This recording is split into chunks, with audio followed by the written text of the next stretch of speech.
Ia datang sebagai guru miskin, ditolak, dihina, bahkan dipecat karena kejujuran. Tapi siapa sangka, perempuan ini bukan orang biasa? Siapa sebenarnya Anggun, dan apa yang ia sembunyikan selama ini? Pagi itu, langit di atas kota kecil di kaki pegunungan berwarna kelabu. Gerimis halus membasahi tanah dan daun-daun yang bergoyang perlahan. Di gerbang sebuah sekolah menengah swasta bernama Harapan Bangsa, langkah kaki seorang perempuan terdengar pelan namun mantap. Namanya Anggun.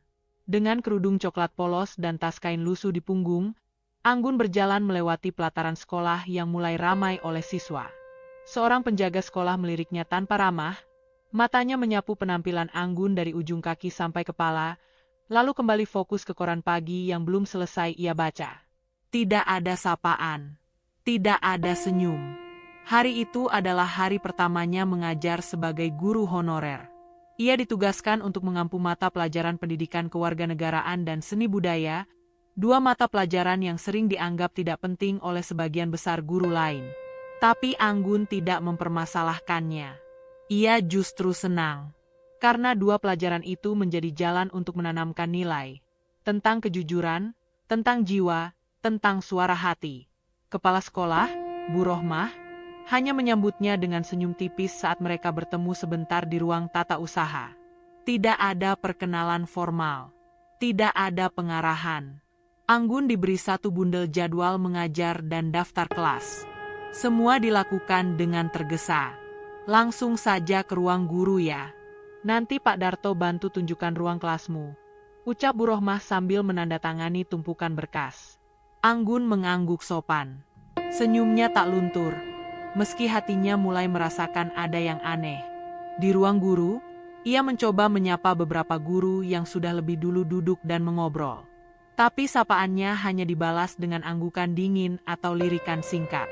Mereka kembali tertawa membahas rencana arisan bulanan dan destinasi liburan mereka. Salah satu dari mereka, seorang guru wanita dengan tas bermerek mencolok, bahkan menyindir pelan. Wah, sekarang rekrut guru dari mana saja, ya? Bajunya kayak mau jualan buku door to door. Anggun hanya tersenyum. Ia tahu dirinya bukan bagian dari lingkaran itu.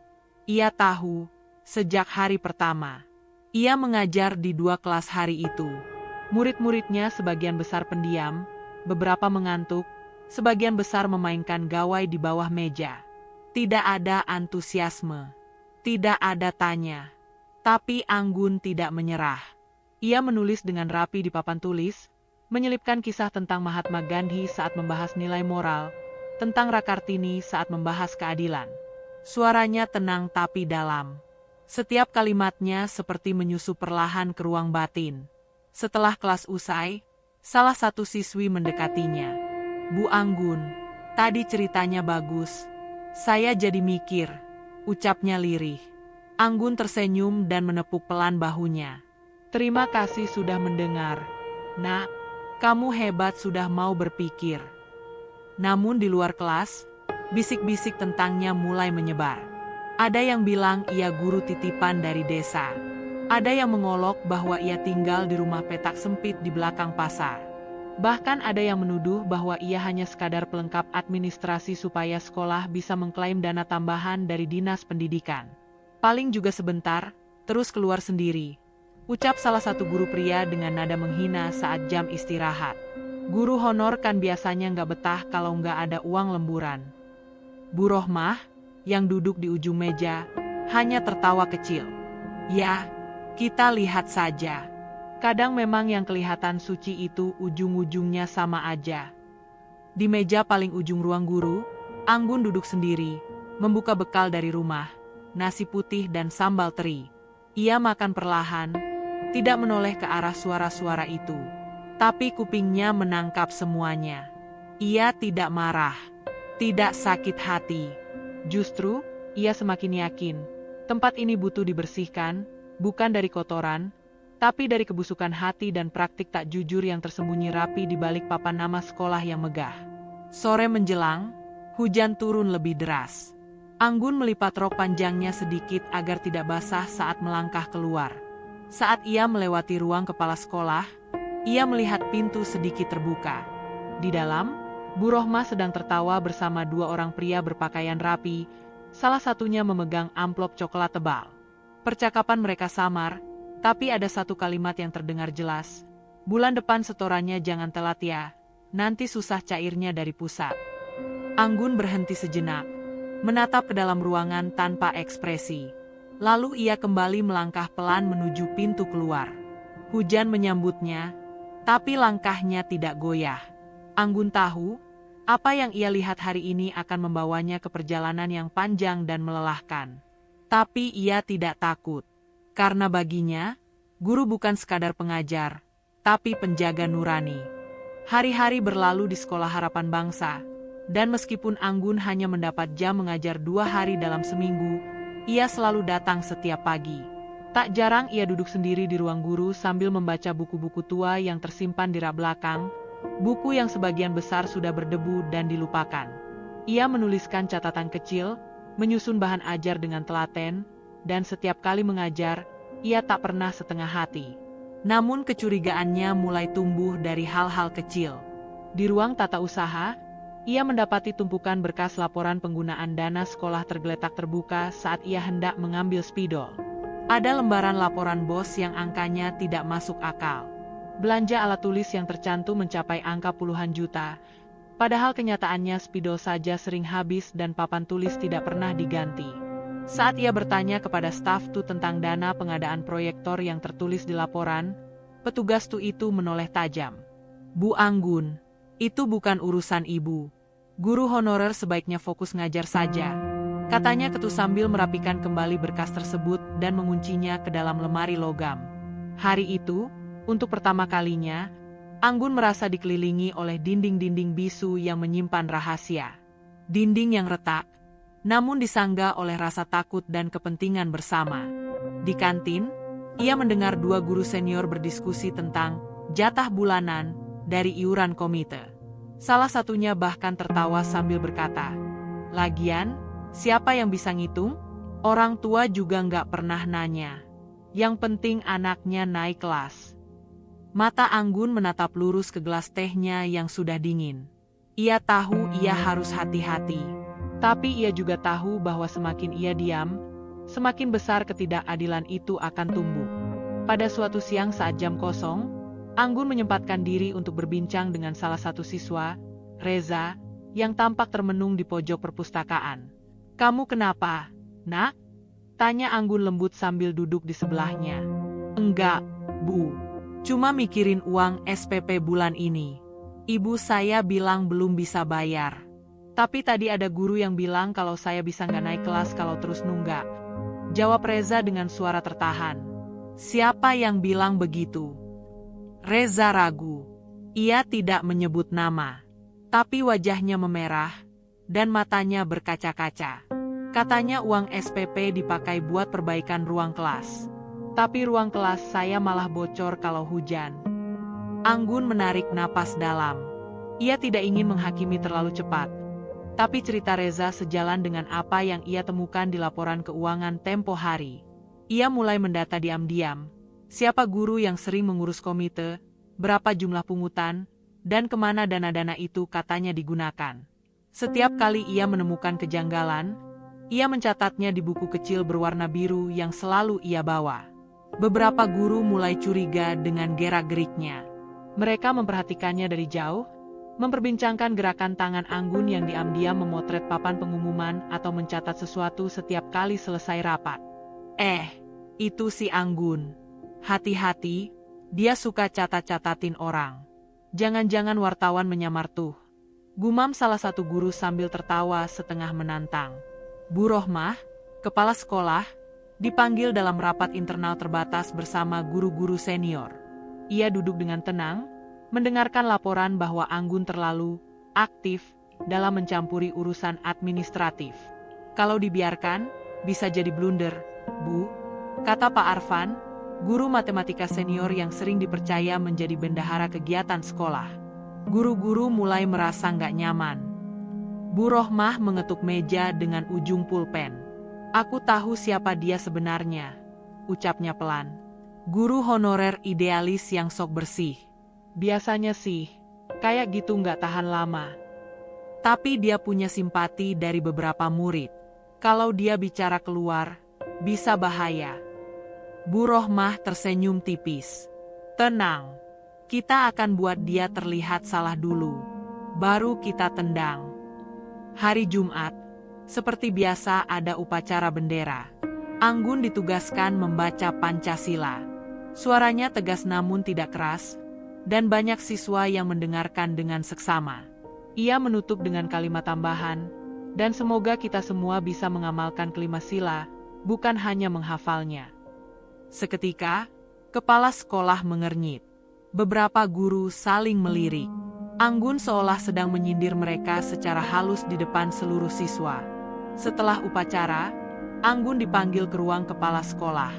Bu Anggun, ucap Bu Rohmah dengan nada penuh formalitas. Kami menerima laporan bahwa Anda menyebarkan informasi tak benar tentang keuangan sekolah. Ini fitnah yang sangat serius. Saya tidak menyebarkan apapun, Bu. Saya hanya bertanya tentang laporan dana BOS yang tampaknya tidak sesuai kenyataan. Jawab Anggun dengan tenang. Saya yang tahu isi laporan itu. Dan saya bilang tidak ada masalah. Tapi kalau ibu merasa lebih tahu, mungkin kita bisa cari jalan lain. Suara Bu Rohmah menegang. Anggun berdiri. Saya hanya ingin menjadi guru yang jujur. Itu saja. Jika kejujuran dianggap salah, maka saya memang tidak cocok di tempat ini. Bu Rohmah tidak langsung menjawab. Tapi sorot matanya sudah seperti palu hukuman yang siap jatuh. Hari itu, Anggun pulang lebih sore. Ia menapaki jalan kecil menuju indekosnya yang sempit di belakang pasar. Saat membuka pintu, ia terduduk lama di atas kasurnya yang tipis. Angin dari sela jendela meniupkan bau masakan tetangga. Ia membuka buku birunya. Di halaman paling akhir, ia menuliskan satu kalimat. Korupsi itu bukan hanya soal uang, tapi tentang kehilangan rasa malu. Ia tahu badai akan segera datang, tapi ia siap. Hari-hari berikutnya menjadi ladang ujian bagi Anggun. Setelah pertemuannya dengan Bu Rohmah, sikap guru-guru lain terhadapnya berubah semakin dingin dan terang-terangan sinis. Senyum palsu berganti bisik-bisik, sapaan sopan berganti lirikan curiga. Bahkan murid-murid yang biasanya menghormatinya, mulai menarik diri.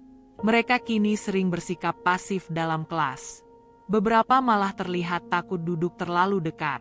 Namun Anggun tetap hadir, tetap mengajar, dan tetap mencatat setiap kejanggalan yang ia temui. Ia tidak tahu dari mana asalnya, tapi rumor mulai menyebar. Dikatakan bahwa Anggun adalah pemecah belah, bahwa ia ingin menjatuhkan nama baik sekolah. Beberapa guru bahkan menyebarkan cerita bahwa Anggun sengaja ingin merebut posisi tetap dari guru senior. Bahwa ia punya ambisi politik, bahwa ia mata-mata dari media. Fitnah itu menyebar seperti kabut, tipis tapi melumpuhkan. Di ruang guru, Anggun kini tak hanya disudutkan, tapi juga dipermalukan. Pernah suatu pagi, ia mendapati meja kerjanya dipindahkan ke sudut ruangan paling belakang, dekat dispenser yang bocor. Di mejanya ada secari kertas bertuliskan tangan, "Jangan sok suci kalau cuma numpang hidup."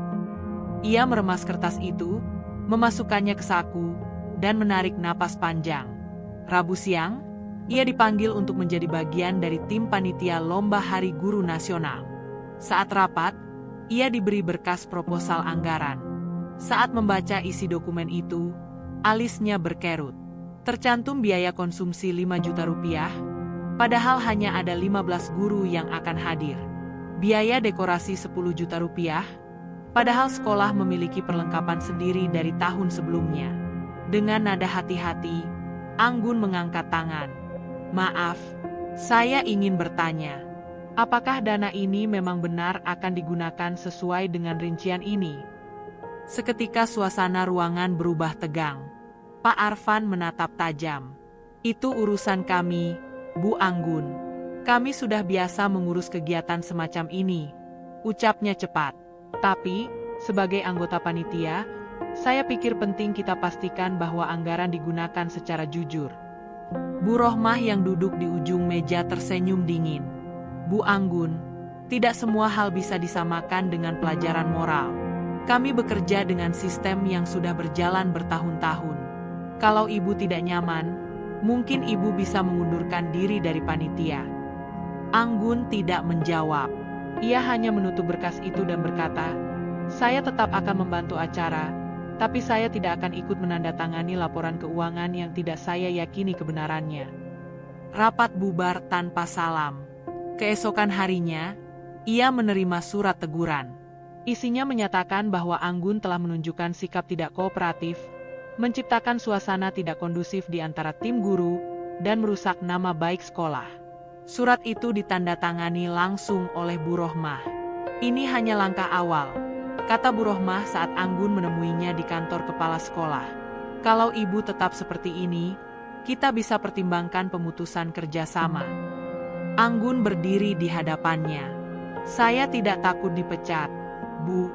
Saya hanya takut hidup saya tidak berguna." Mata Bu Rohmah menyipit. "Kita lihat siapa yang bertahan lebih lama."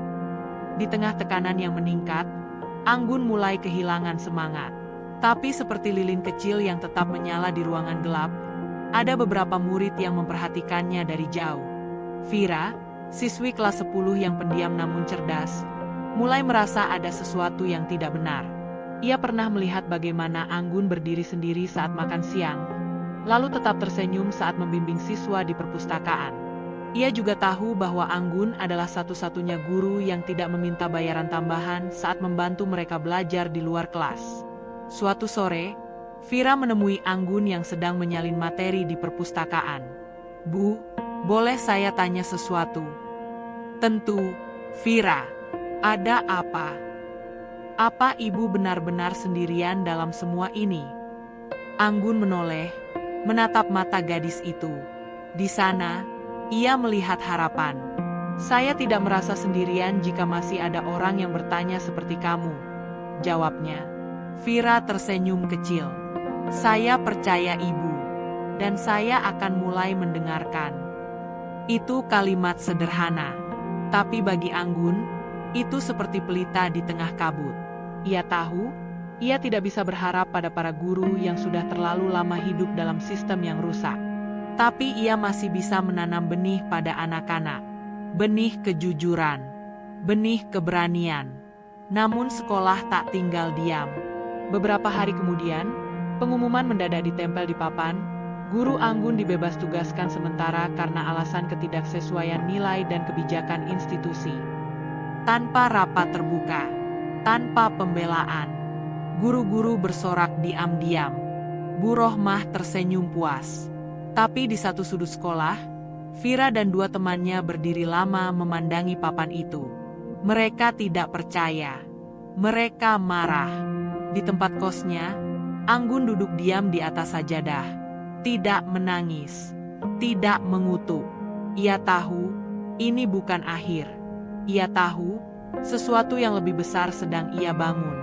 Dan ia tahu, semakin keras ia ditekan, semakin dalam akar itu tumbuh. Hari-hari setelah surat pembebas tugasan itu terasa seperti pengasingan. Anggun, yang dulunya masih bisa duduk di sudut ruang guru atau mengajar meski hanya beberapa jam, kini bahkan tidak diizinkan masuk lingkungan sekolah. Satpam hanya menatapnya kaku, dan setiap langkahnya ke arah gerbang disambut dengan isyarat tangan tegas. "Maaf Bu, sudah ada instruksi." Ia tidak membantah. Ia tidak memohon. Ia hanya berdiri beberapa menit di luar pagar besi, memandangi halaman sekolah tempat ia pernah berbicara tentang integritas dan cita-cita, lalu berbalik dan berjalan pelan menuju halte. Namun fitnah tidak berhenti di situ. Beberapa media lokal tiba-tiba memuat berita kecil, guru honorer bermasalah dituding sebarkan provokasi dan kebencian di lingkungan sekolah. Tidak ada nama lengkap, tidak ada bukti. Tapi cukup membuat warga sekitar mulai berbisik-bisik jika melihat Anggun lewat pasar atau membeli sayur di warung. Bu Anggun ya, yang katanya suka hasut siswa. Ah iya, yang katanya marah karena nggak diangkat jadi guru tetap, kan? Desas-desus itu menyebar lebih cepat dari fakta. Tapi Anggun tetap diam. Ia tahu, melawan dengan kata-kata di tengah badai hanya akan memperkeruh air. Ia memilih mengumpulkan batu kecil, potongan bukti, suara murid, tangkapan layar laporan, dan laporan keuangan yang ia salin sebelum dipindahkan. Di balik layar, Anggun tidak berhenti bekerja. Ia menghubungi wali murid yang pernah berbincang dengannya. Beberapa di antaranya mengaku heran dengan pungutan komite yang tidak jelas. Salah satu orang tua bahkan menyimpan fotokopi kwitansi pembayaran, uang bangku, padahal anaknya duduk di kursi plastik rusak sejak semester lalu. Anggun menyusun semua itu dalam map kuning, menuliskan kronologi dengan rapi, dan mulai menyusun pengaduan resmi. Namun ia tahu, langkah ini tidak bisa ia ambil sembarangan. Sekolah seperti Harapan Bangsa punya banyak pelindung, birokrasi yang berlapis dan jaringan yang erat. Jika salah langkah, bukan hanya ia yang terpuruk, tapi juga para siswa yang mulai percaya padanya. Di sekolah, Bu Rohmah semakin lantang bersuara. Ia mengumpulkan guru dan staf dalam sebuah rapat darurat yang mendadak. Kita perlu bersihkan nama sekolah dari unsur-unsur yang tidak sejalan, ucapnya dingin. Saya tidak mau ada satupun dari kalian yang masih berhubungan dengan Bu Anggun. Ini perintah langsung. Beberapa guru mengangguk. Sebagian menunduk. Hanya Pak Seno, guru olahraga yang sejak awal bersikap netral, yang bertanya pelan. Tapi Bu, bukankah seharusnya kita beri ruang untuk klarifikasi? Bu Rohmah menatap tajam. Pak Seno, kalau Bapak mau membela orang yang sudah mencemarkan institusi ini, maka Bapak bisa keluar dari ruangan ini sekarang juga. Pak Seno diam, dan ruangan menjadi senyap.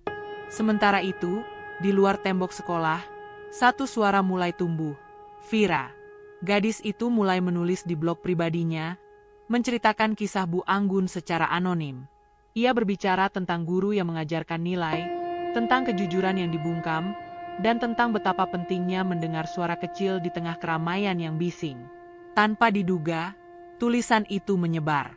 Di grup-grup alumni sekolah, beberapa mantan siswa mulai mengingat sosok Bu Anggun yang pernah mengajar mereka tentang idealisme.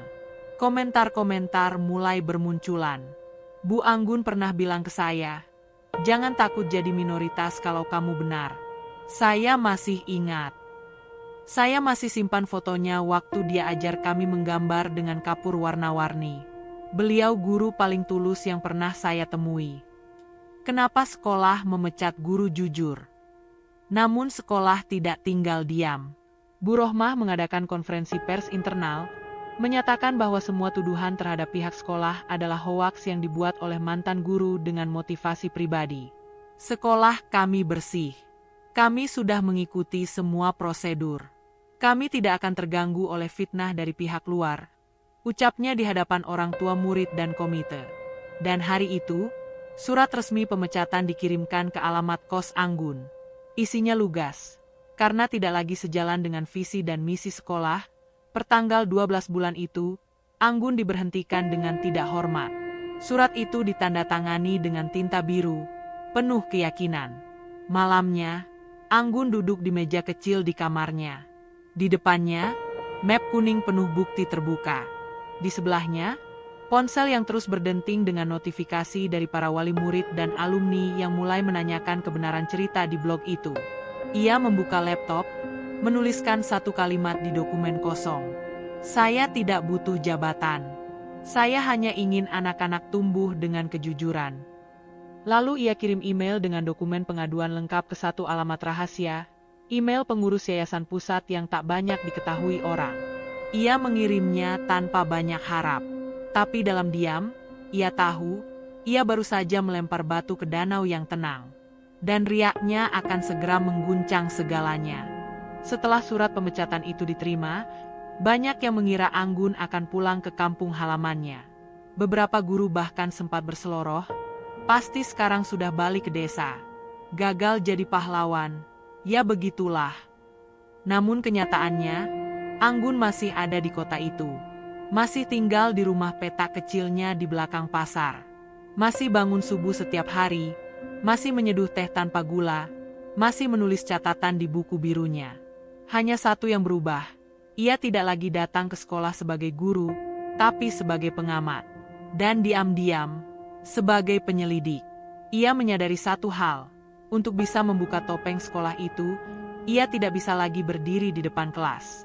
Ia harus mengupas dari luar, dengan tenang, dengan sabar, dengan bukti. Suatu siang, Anggun bertemu dengan Pak Narto, ayah dari Vira. Mereka bertemu di sebuah warung kopi sederhana di dekat terminal. Pak Narto, seorang sopir angkot yang juga aktif di paguyuban wali murid, menyambut Anggun dengan pandangan khawatir. "Bu Anggun, saya dengar ibu dipecat. Kenapa bisa secepat itu?" Anggun tidak menjawab langsung. Ia mengeluarkan beberapa lembar fotokopi dari map kuningnya, daftar pungutan yang tak sesuai dengan kwitansi resmi, laporan pembelian fiktif, dan tangkapan layar percakapan antar guru yang menyindir penggelapan dana. Pak Narto membacanya dengan saksama. Dahinya berkerut, napasnya tertahan. Jadi ini semua benar. Anggun mengangguk pelan. "Saya tidak bisa membiarkannya. Tapi saya juga tidak bisa sendirian. Saya butuh suara dari orang tua. Saya butuh seseorang yang bersedia bicara." Pak Narto termenung lama. Lalu ia bersandar, memandangi langit-langit warung yang berdebu. "Saya bukan orang berpendidikan tinggi, Bu. Tapi saya tahu mana yang benar dan mana yang busuk. Dan saya benci anak saya tumbuh di sekolah yang begitu." Dari situ, satu simpul baru terbentuk. Pak Narto mulai menghubungi beberapa orang tua lain. Mereka mengadakan pertemuan kecil setiap akhir pekan di rumah kontrakan Pak Narto, membahas data yang dikumpulkan Anggun, menyusun testimoni, bahkan menggali pengalaman pribadi soal pungutan yang pernah mereka alami tapi tak pernah berani dilaporkan. Sementara itu, di sisi lain kota, Vira dan dua sahabatnya, Raffi dan Meira, mulai menyebarkan tulisan-tulisan pendek di media sosial. Mereka membuat akun anonim yang membagikan kisah-kisah tentang Bu Anggun, disertai kutipan-kutipan motivasi yang pernah mereka dengar langsung saat di kelas. Salah satunya berbunyi, "Kejujuran memang tak selalu disukai, tapi ia selalu menang di ujung jalan." Tanpa mereka duga, akun itu viral. Banyak siswa dari sekolah lain mulai ikut membagikan. Komentar-komentar bermunculan. Ada yang mengaku mengalami hal serupa di sekolahnya, ada yang mendukung perjuangan guru honorer, dan ada pula alumni Harapan Bangsa yang baru menyadari ketidakberesan yang selama ini mereka abaikan. Bu Rohmah tentu tidak tinggal diam. Ia memanggil staf IT sekolah untuk melacak akun tersebut. Ia mengadakan pengarahan darurat bagi seluruh guru agar tidak terpancing isu luar. Bahkan ia memanggil Vira secara pribadi ke ruangannya. "Vira, saya dengar kamu aktif di media sosial. Saya harap kamu tidak ikut menyebarkan informasi yang bisa menyesatkan teman-temanmu. Saya hanya menyuarakan apa yang saya lihat dan rasakan sendiri, Bu," jawab Vira dengan nada tenang. "Kalau kamu terus seperti ini, kamu bisa dikeluarkan." Vira menunduk, tapi matanya tetap berani. Lebih baik dikeluarkan karena jujur daripada lulus dengan kebohongan. Kalimat itu menyebar ke grup siswa, dicetak di stiker kecil dan ditempelkan diam-diam di dinding kamar mandi, di balik papan pengumuman, bahkan di meja guru. Sekolah mulai merasa panik, tapi tak tahu dari mana harus mulai membersihkan. Di waktu yang sama, Anggun terus memperkuat barisannya. Ia menyamar sebagai wali murid dalam sebuah forum resmi yang diadakan oleh Yayasan Pendidikan Induk Sekolah. Ia duduk di barisan belakang, mendengarkan dengan seksama saat laporan kepala sekolah dibacakan. Dalam laporan itu, semua terlihat sempurna. Dana terserap, siswa meningkat, kualitas guru stabil. Tidak ada satupun hal negatif. Anggun tersenyum miris. Tapi ia tetap diam. Setelah acara itu, ia menemui salah satu pengurus yayasan, Pak Dimas, pria tua yang terlihat ramah dan bijaksana. "Maaf, saya mantan guru di Sekolah Harapan Bangsa. Saya hanya ingin bertanya, apakah ada cara agar laporan keuangan sekolah diperiksa pihak luar secara independen?" Pak Dimas sempat menoleh. "Ibu dari mana?" "Saya bukan siapa-siapa, Pak. Tapi saya punya sesuatu untuk Bapak lihat." Ia menyerahkan flash disk kecil berisi dokumen yang ia kumpulkan selama berminggu-minggu. Pak Dimas menerimanya, tak banyak bertanya. Tapi dari caranya menggenggam benda itu, Anggun tahu, gelombang kecil sudah mulai menggoyahkan permukaan. Malam harinya, Anggun menulis di buku birunya. Ketika kebenaran tidak punya suara, maka kita harus menciptakan gema kecil yang tumbuh dari satu hati ke hati lain. Ia mematikan lampu, tapi hatinya menyala. Karena kini, ia tidak sendiri. Ia telah menabur benih. Dan ia tahu, musim menuai sedang mendekat. Langit kota itu tampak bersih pada Minggu pagi. Matahari mengintip dari celah awan, seperti memberi harapan kecil yang perlahan menghangatkan hati-hati yang lama membeku. Di sebuah kamar sederhana, Vira duduk di depan laptopnya. Wajahnya serius. Jari-jarinya bergerak cepat di atas papan ketik. Ia sedang mengedit ulang sebuah video, rekaman lama saat Bu Anggun berbicara dalam kelas tentang integritas. Video itu direkam setahun lalu, secara tidak sengaja, saat Vira sedang mengerjakan tugas dokumentasi untuk ekstrakurikuler jurnalistik. Saat itu, Bu Anggun sedang menjelaskan tentang sila keempat Pancasila, tapi pembahasan melebar ke soal moral publik dan keberanian bersuara di tengah tekanan. Dalam video itu, Bu Anggun berkata, "Jangan biarkan kalian tumbuh menjadi orang pintar yang pengecut. Kadang, satu suara jujur bisa mengguncang ruang yang penuh kebohongan." Vira menambahkan narasi pembuka dengan suara pelan. "Ini bukan cerita fiksi. Ini kisah nyata. Tentang guru kami yang dipecat karena terlalu jujur." Lalu ia unggah video itu ke media sosial. Tidak ke akun sekolah, bukan ke blog anonim, tapi ke akunnya sendiri, akun pribadi, dengan nama terang, wajah jelas, dan keberanian yang bulat. Dalam waktu 2 jam, video itu ditonton oleh 500 orang. Dalam 6 jam, video itu viral. Komentar mulai membanjiri. Alumni, guru dari sekolah lain, mahasiswa pendidikan, hingga aktivis pendidikan mulai menanggapi. Ada yang tersentuh, ada yang marah, ada yang langsung bertanya, "Siapa guru ini? Sekolah mana ini? Kenapa tidak ada yang bersuara sebelumnya?" Beberapa media lokal langsung mengangkat video itu ke dalam berita singkat dengan judul, "Viral. Murid unggah video guru honorer jujur yang dipecat karena tolak korupsi." Keesokan paginya, Sekolah Harapan Bangsa seperti sarang lebah yang diganggu. Para guru sibuk memeriksa ponsel. Ruang guru riuh dengan bisik-bisik panik. Ini bisa jadi bumerang. "Si Vira itu anaknya siapa sih? Kok berani banget? Harusnya dari dulu kita tahan HP-nya." Di ruang kepala sekolah, Bu Rohmah menerima panggilan dari yayasan. Nadanya dingin. Isinya jelas, klarifikasi dalam waktu 3 hari. Jika tidak, akan ada audit menyeluruh dan kunjungan langsung dari Dewan Pengawas. Bu Rohmah menekan panggilan itu dengan wajah pucat.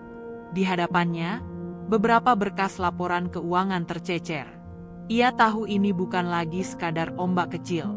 Ini badai. "Cari Vira. Segera," katanya tajam ke wakil kepala sekolah. Di rumahnya, Vira mendapat surat pemanggilan resmi. Ia diminta hadir ke ruang kepala sekolah bersama orang tuanya. Tapi alih-alih takut, ayahnya, Pak Narto, justru berdiri tegak dengan map dokumen di tangan. "Kita datang, tapi kita tidak minta maaf," ucapnya singkat. Saat mereka tiba, Bu Rohmah mencoba membuka pembicaraan dengan senyum palsu. "Kami menghargai kreativitas Vira. Tapi ada batas yang perlu dijaga dalam menjaga nama baik sekolah." Pak Narto langsung membuka mapnya. "Bu, saya rasa kita bisa mulai bicara soal fakta, bukan nama baik. Di sini saya punya fotokopi pungutan ilegal, kwitansi kosong, dan laporan yang tidak sesuai praktik. Semuanya bisa saya tunjukkan ke yayasan, kalau perlu ke media." Ruangan hening. Anak saya tidak akan diam. Dan saya juga tidak akan diam. Sementara itu, di luar ruangan itu, siswa-siswa berkumpul di halaman sekolah. Mereka membawa kertas bertuliskan, "Kami percaya Bu Anggun. Jujur bukan kesalahan. Sekolah butuh perubahan, bukan kebohongan." Aksi itu spontan, tidak terorganisir, tapi menyala dengan kekuatan moral yang tulus. Puluhan siswa berdiri membentuk lingkaran diam, simbol bahwa mereka tidak takut lagi. Beberapa guru muda terlihat mulai gelisah. Mereka tahu, hati nurani mereka sejalan dengan para siswa. Tapi selama ini mereka diam karena takut kehilangan pekerjaan. Kini, melihat keberanian anak-anak didik mereka merasa malu. Pak Seno, guru olahraga yang sejak awal menunjukkan simpati, berjalan pelan ke tengah lingkaran siswa dan berdiri di sana. Diam, tapi kehadirannya berbicara banyak. Aksi itu direkam dan diunggah lagi ke media sosial. Dalam waktu 1 malam, seluruh publik kota itu tahu bahwa Sekolah Harapan Bangsa sedang retak. Tapi dari retakan itu tumbuh harapan baru. Di rumah petaknya, Anggun menonton semua kejadian itu lewat ponsel tuanya. Ia duduk di lantai, menyender ke dinding, menatap layar dengan mata berkaca-kaca. Ia tak menyangka, benih yang ia tanam kini tumbuh menjadi pohon kecil yang mulai meneduhi banyak jiwa. Vira mengirim pesan padanya. "Bu, kami sudah tidak takut. Sekarang giliran ibu bicara." Anggun mengetik balasan singkat. "Terima kasih, Vira. Saatnya kebenaran berdiri." Ia membuka kembali map kuningnya, memastikan semua dokumen masih lengkap. Lalu ia memeriksa emailnya. Di sana, ada satu balasan dari Pak Dimas, pengurus yayasan. "Kami akan mengadakan pertemuan luar biasa. Mohon hadir. Dan tolong bawa semua bukti yang ibu miliki." Anggun menggenggam ponsel itu erat-erat. Hari yang selama ini hanya ia doakan dalam diam, akhirnya datang. Pagi itu Sekolah Harapan Bangsa tampak lebih tegang dari biasanya. Udara terasa berat. Tidak ada tawa di ruang guru, tidak ada obrolan ringan tentang arisan atau liburan. Semua mata tertuju ke satu layar, surat resmi dari yayasan yang dikirim melalui email internal malam sebelumnya. Pemberitahuan rapat luar biasa. Seluruh jajaran struktural diwajibkan hadir. Akan dilakukan audit menyeluruh terkait dugaan pelanggaran integritas dan tata kelola dana Sekolah Harapan Bangsa. Rapat akan digelar hari Jumat, 3 hari dari sekarang. Bu Rohmah membacanya dengan tangan gemetar. Ia berusaha menyembunyikan kepanikan di balik riasan wajah dan senyum kaku, tapi semua orang tahu, posisinya sedang tidak aman. "Siapkan semua dokumen. Lengkapi laporan. Kita harus tampil bersih," katanya kepada stafnya dengan nada tinggi. Pak Arfan, guru senior yang selama ini membantu Bu Rohmah mengatur dana kegiatan, mulai khawatir. "Bu, kalau audit beneran turun, kita bisa kena." "Tenang," potong Bu Rohmah. "Kalau kita kompak, tidak akan ada yang bisa sentuh kita. Yang penting jangan ada yang buka mulut." Namun di balik tembok sekolah, gema kejujuran terus membesar. Anggun, dengan pakaian sederhana seperti biasa, berjalan masuk ke gedung kantor Yayasan Pusat Pendidikan Harapan Nusantara. Ia tidak sendirian. Di tangannya, map kuning berisi dokumen dan bukti masih utuh. Tapi yang lebih penting, di belakangnya berdiri Pak Narto, Vira, serta 2 orang tua murid lain yang bersedia bersaksi langsung. Di ruang pertemuan, ia disambut oleh Pak Dimas, salah satu dewan pengawas yayasan. Wajahnya ramah, tapi sorot matanya serius. "Terima kasih sudah datang, Bu Anggun. Kami sudah membaca laporan Ibu, dan kami terkejut." Anggun mengangguk pelan. "Saya tidak ingin menjatuhkan siapapun, Pak. Saya hanya tidak mau anak-anak tumbuh dalam lingkungan yang penuh kebohongan." Pak Dimas menatapnya dalam. "Kami pun tidak.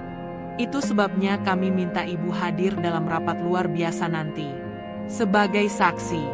Dan, jika Ibu bersedia, sebagai utusan resmi yayasan." Ruangan mendadak sunyi. Anggun terdiam. Hatinya berdesir. Selama ini, ia mengira dirinya hanya lilin kecil di sudut gelap. Tapi kini, yayasan ingin menjadikannya obor terang. Pak Dimas melanjutkan, "Kami pernah mencurigai bahwa ada penyelewengan di Sekolah Harapan Bangsa. Tapi selama ini laporan dari kepala sekolah selalu meyakinkan. Kami butuh mata dari dalam. Kami butuh seseorang yang bisa kami percaya." Anggun menatap map kuningnya. Kalau saya menyetujui ini, saya tidak bisa kembali jadi guru biasa. Justru karena itu kami percaya. Karena ibu bukan guru biasa.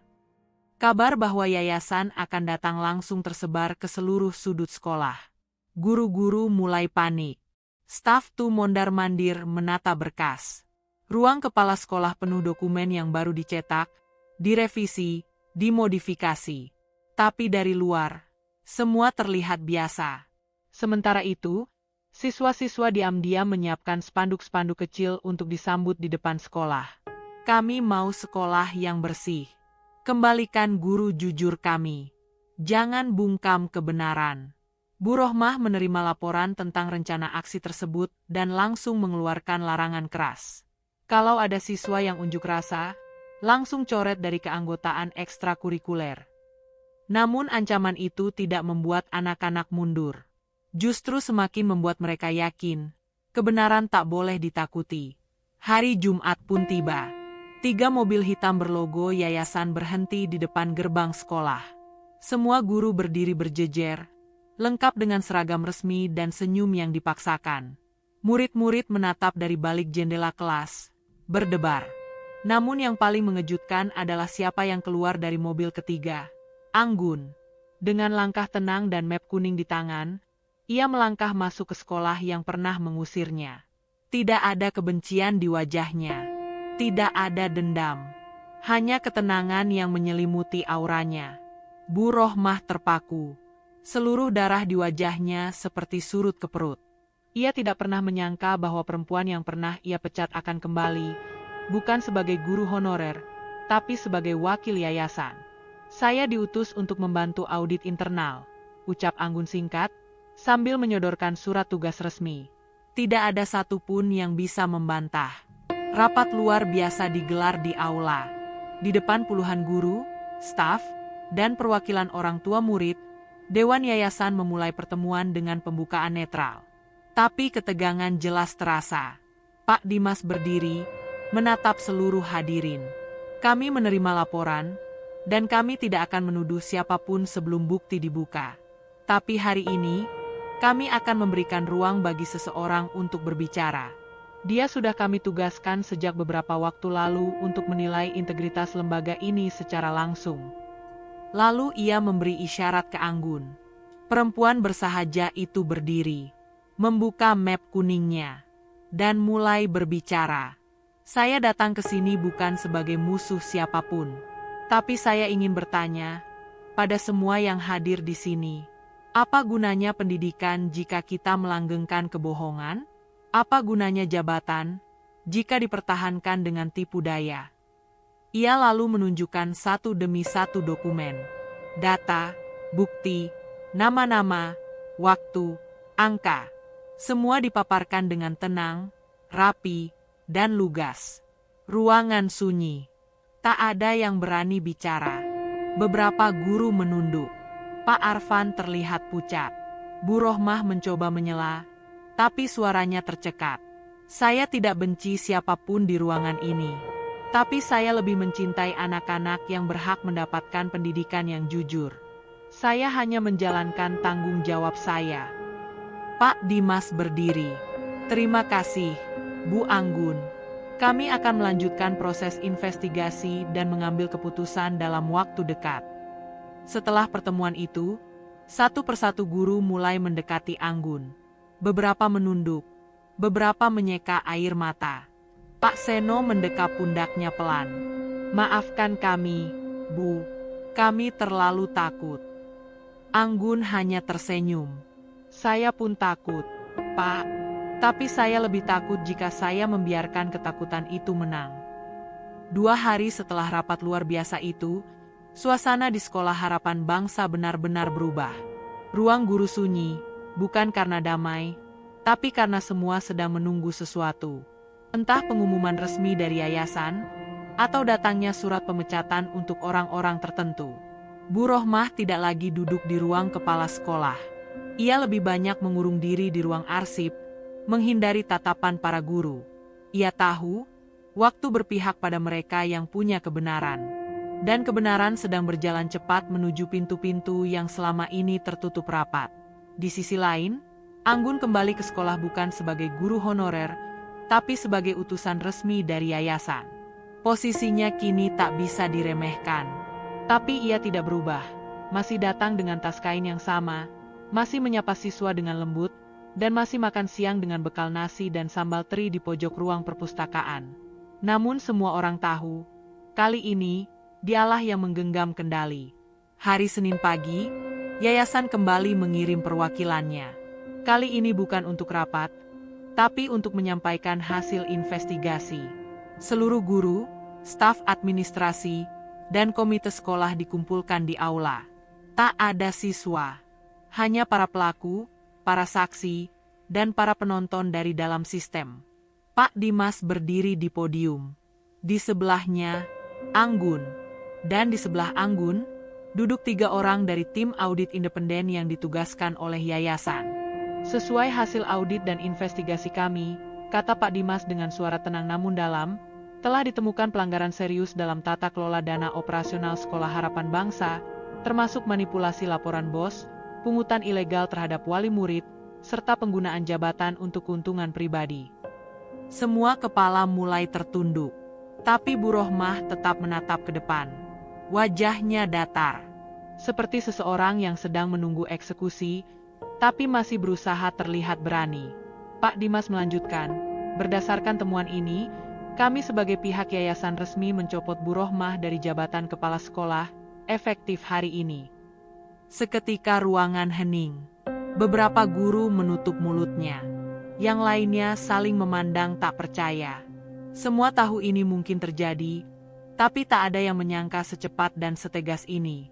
Selain itu, lanjut Pak Dimas, guru-guru dan staf yang terbukti terlibat dalam penyelewengan akan dibebas tugaskan sementara dan menjalani evaluasi mendalam. Sementara itu, untuk kepemimpinan transisi, yayasan menunjuk Bu Anggun sebagai pelaksana tugas kepala sekolah sampai penunjukan resmi dilakukan. Kepala Bu Rohmah menunduk dalam. Untuk pertama kalinya sejak semua ini dimulai, matanya tampak goyah. Tangannya yang selalu gemetar saat menandatangani laporan palsu kini tak lagi bisa digerakkan. Ia tahu, semuanya berakhir. Usai pengumuman itu, Anggun berdiri. Ia tidak langsung naik podium. Ia berjalan pelan ke tengah aula, menghadap guru-guru yang selama ini meremehkannya. Saya tidak ingin kalian takut pada saya, ucapnya tenang. Saya tidak datang untuk membalas. Saya hanya ingin mengingatkan bahwa sekolah bukanlah tempat untuk membangun gengsi atau mengumpulkan kekuasaan. Sekolah adalah rumah, dan rumah seharusnya dibersihkan dengan hati-hati, bukan dibakar dengan ambisi. Tak ada yang bersuara, tapi satu persatu guru mulai berdiri. Mereka berjalan ke depan, menunduk di hadapan Anggun. Beberapa dengan mata berkaca-kaca, beberapa dengan air mata yang jatuh begitu saja. Pak Seno, yang sejak awal menjadi satu-satunya sekutu diam Anggun, menghampirinya lebih dulu. Saya malu, Bu, tapi saya bersyukur bisa menyaksikan ini dengan mata kepala saya sendiri. Lalu disusul Pak Arfan, yang selama ini berada di sisi gelap. Ia bersimpuh di lantai, memohon maaf. Saya ikut sistem. Saya salah. Saya terlalu takut kehilangan gaji. Tapi saya sadar sekarang, integritas bukan tentang berani berbicara, tapi tentang tahu kapan harus diam dan kapan harus berdiri. Dan akhirnya, Bu Rohmah berjalan pelan. Langkahnya berat, tapi ia tetap maju ke hadapan Anggun. Tidak ada kemarahan di wajahnya, hanya kesedihan yang dalam. Ia menunduk, lalu berkata, "Saya tidak pernah menyangka ibu adalah utusan yayasan. Tapi saya tahu, bahkan jika ibu bukan siapa-siapa, saya tetap salah memperlakukan ibu." Anggun menatapnya. "Saya tidak membenci ibu. Saya hanya kasihan." Tangis Bu Rohmah pecah. Ia berbalik, berjalan keluar aula, meninggalkan jabatan dan reputasi yang selama ini ia bangun dengan kepalsuan. Beberapa hari setelah itu, suasana sekolah perlahan berubah. Tidak lagi terasa tegang, tidak lagi sunyi karena ketakutan. Para guru mulai berani saling menatap, saling berbicara tanpa was-was. Ruang guru kini menjadi tempat diskusi yang hidup, bukan ladang gosip atau saling menjilat. Anggun memimpin dengan tenang. Ia tidak memarahi siapapun, tidak membalas perlakuan masa lalu. Ia hanya memberi teladan, datang paling pagi, pulang paling akhir, mengajar sepenuh hati. Ia mendatangi setiap kelas, berbicara dengan siswa, mendengarkan keluh kesah mereka. Ia bahkan meniadakan sementara semua pungutan dan membuka transparansi keuangan sekolah di papan pengumuman. "Sekolah ini milik kalian," katanya suatu pagi kepada para murid, "dan tidak akan ada yang mengambilnya untuk kepentingan pribadi lagi." Malam hari, di rumah petaknya yang sederhana, Anggun membuka buku birunya untuk terakhir kalinya. Di halaman terakhir, ia menulis, "Kebenaran memang lambat, tapi ia selalu sampai. Dan ketika ia datang, bahkan kebohongan yang paling kuat pun akan tunduk." Ia menutup buku itu, menyimpannya ke dalam lemari kecil. Di luar, suara anak-anak tertawa. Cahaya lampu dari rumah-rumah tetangga bersinar hangat. Dan di dalam hatinya, Anggun tahu perjuangan belum usai. Tapi kali ini, ia tidak sendirian. Hari-hari setelah pengungkapan kebenaran itu berjalan seperti awal dari musim baru. Sekolah harapan bangsa tak lagi sama. Tak ada lagi suara keras dari ruang kepala sekolah, tak ada lagi tumpukan laporan fiktif di meja tata usaha, dan tak ada lagi bisik-bisik penuh intrik di ruang guru. Namun perubahan terbesar bukan hanya soal sistem. Perubahan itu terjadi di dalam hati orang-orang yang selama ini menolak melihat kebenaran. Suatu pagi, Anggun datang lebih awal seperti biasa. Tapi hari itu, sesuatu yang tidak biasa menantinya. Tepat di halaman sekolah, beberapa guru berdiri berbaris.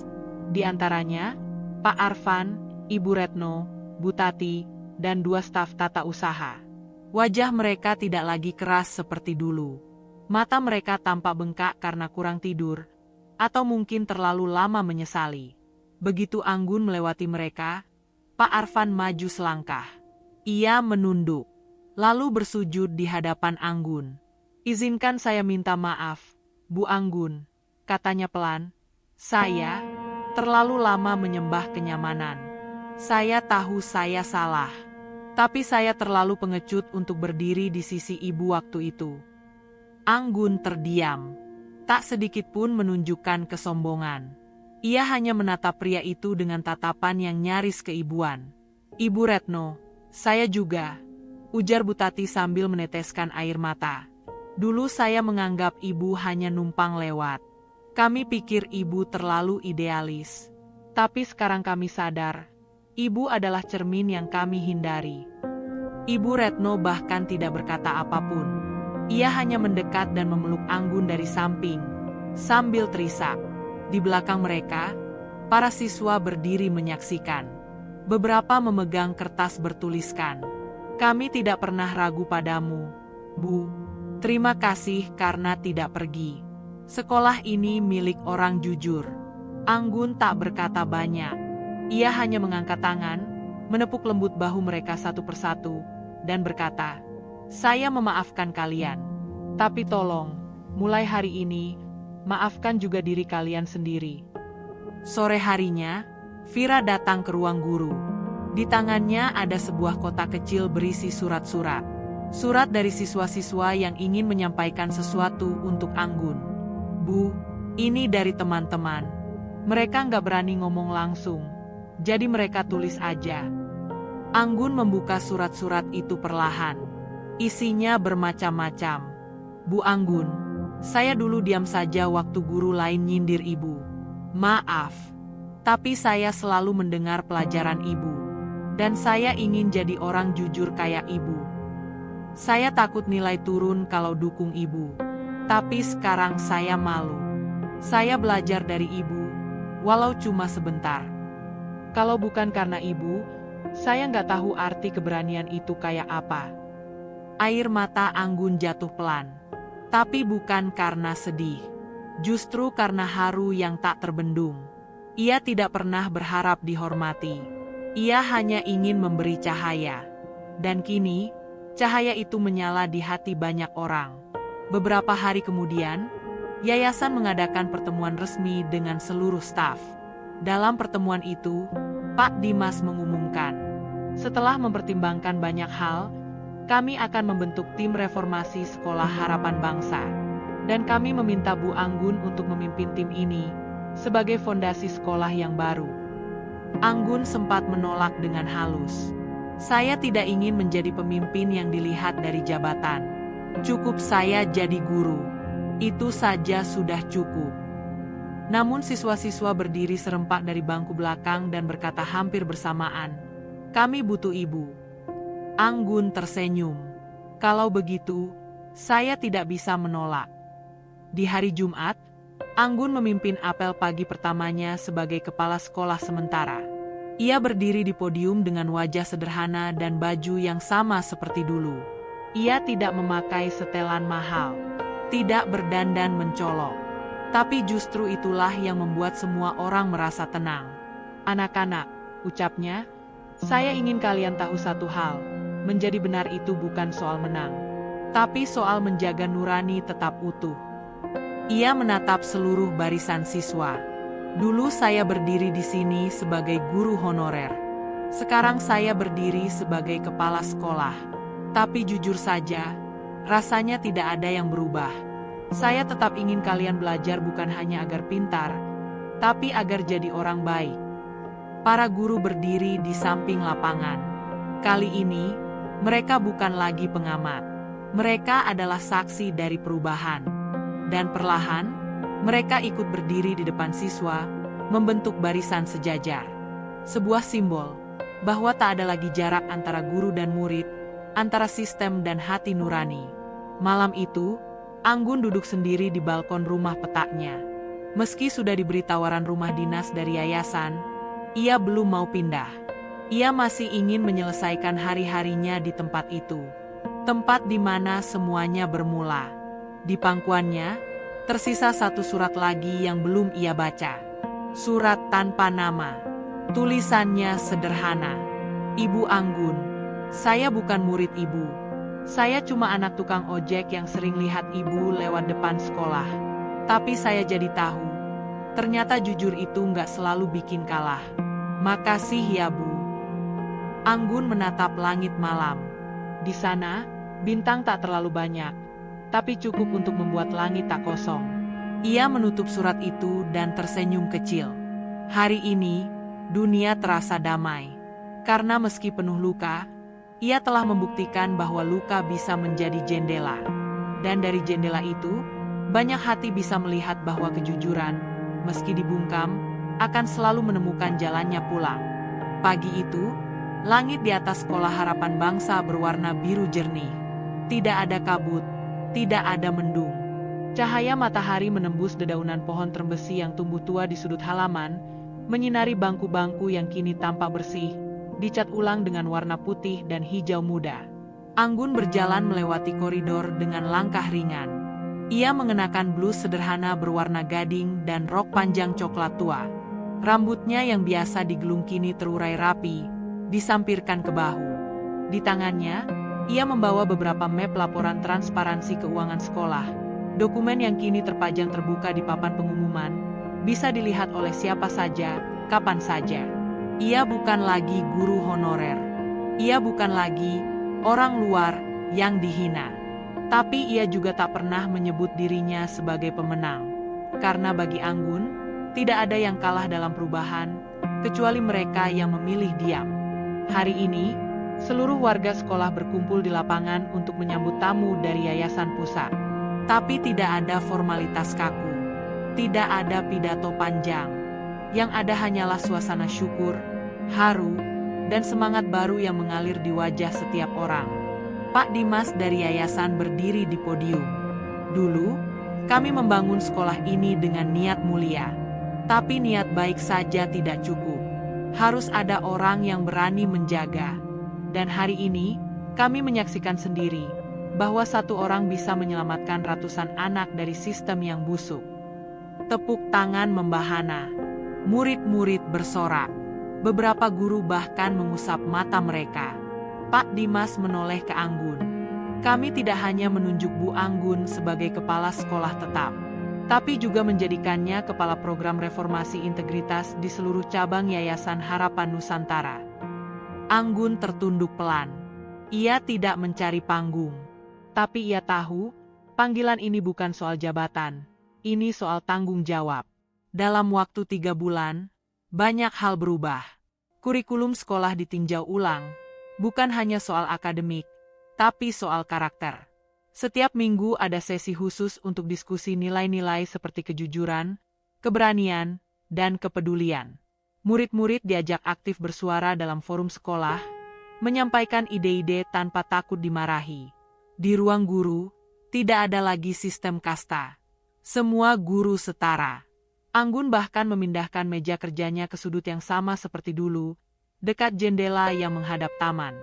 Ia bilang, "Dari sini saya bisa lihat pohon, dan pohon itu yang selalu mengingatkan saya bahwa pertumbuhan butuh kesabaran." Anggaran sekolah kini terbuka. Semua pemasukan dan pengeluaran dipajang di depan kantor. Bahkan wali murid diundang sebulan sekali untuk rapat keterbukaan, di mana mereka bisa bertanya, memberi masukan, bahkan mengusulkan kebijakan.